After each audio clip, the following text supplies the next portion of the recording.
Hello, what is up mga ma'am, sir, ma'am? Ako po si Ralph Cifra, isang visual artist from Manila, Philippines. And today we are going to custom repaint the ZD Toys Hulkbuster. Thank you very much Toys ni Doc and Laro Anan for this very cool action figure. And kung gusto niyo ng Hulkbuster, punta lang kayo sa Laro Anan on Facebook and Shopee.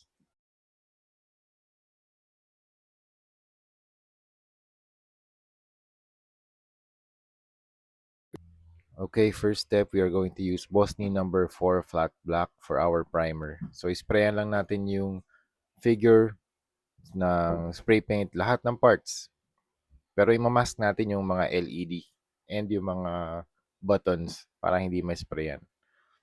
Kasi pag nalagyan ng paint yun, baka mag-short circuit and baka masira yung mga connections.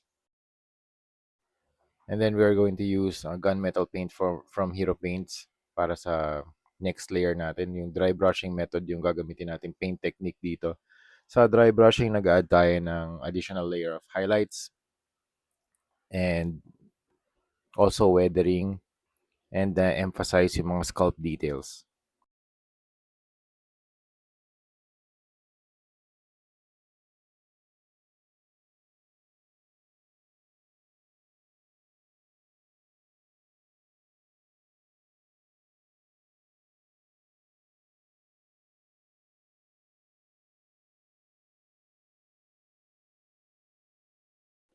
Okay, here's the appearance after ng dry brushing ng gunmetal. And so since medyo darker yung paint na i-apply natin, we are going to lighten the base. So mag-apply pa tayo ng white na color dun sa surface. Yan, para mas maging vibrant yung paint na i-apply natin.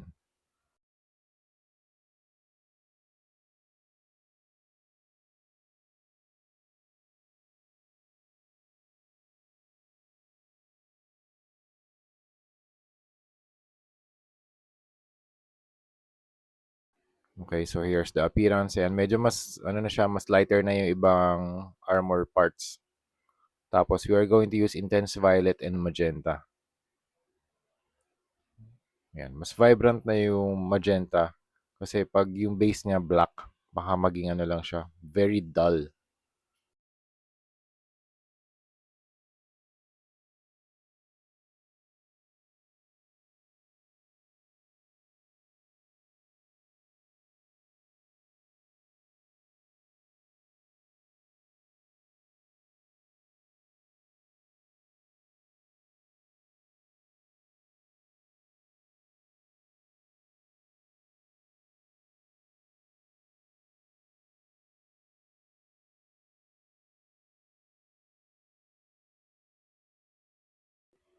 Okay, next color na i-apply natin, magenta lang din.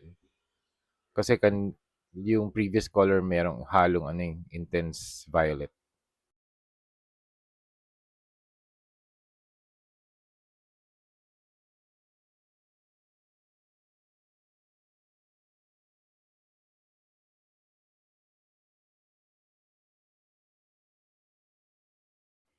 Yan, medyo magenta na siya and mas vibrant na yung colorway niya.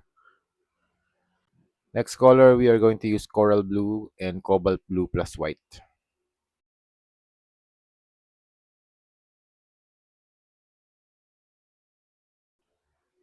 So, ganun lang yung pag-apply natin ng mga camouflage patterns. It's just a layer by layer na process. So, if you break down the camouflage pattern, combination lang siya ng mga cloud-like patterns on top of each other.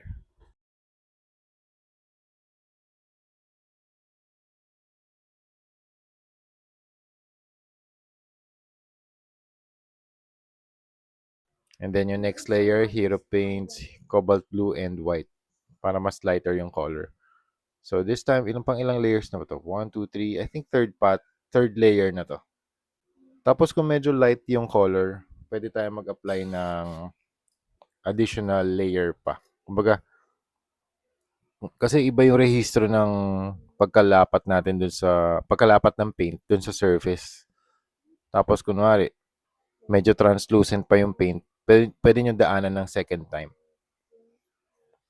So, ang application lang natin dito, it's a thin layers na magkaka-overlap. So, if you want the paint to be brighter, daanan nyo ulit ng second pass.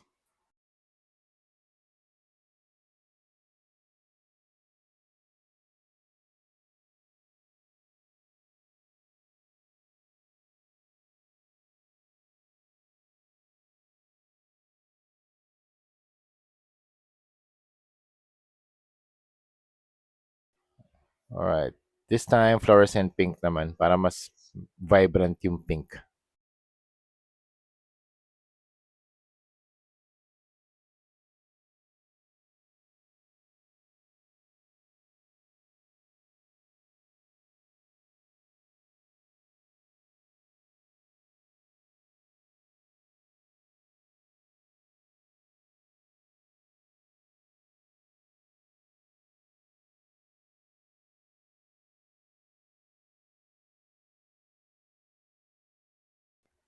Tapos dun sa mga faceplate, gumamit tayo ng Dragon Gold and Dwarven Rich Gold.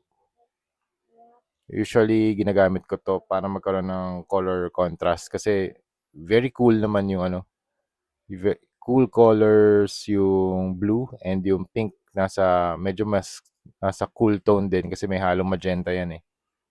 Or rather, intense violet.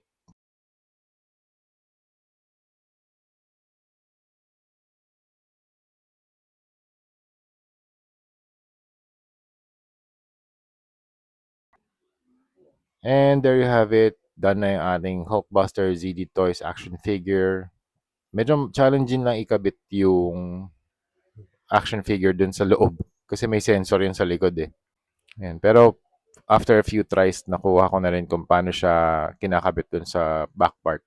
And nag-connect din naman yung sensor. So if you press the button dun sa right foot niya, tama ba right foot? Yeah, sa right foot ni Hulkbuster, iilaw na yung lahat ng LED except yung kamay. So yung sa kamay, meron siyang different na switch.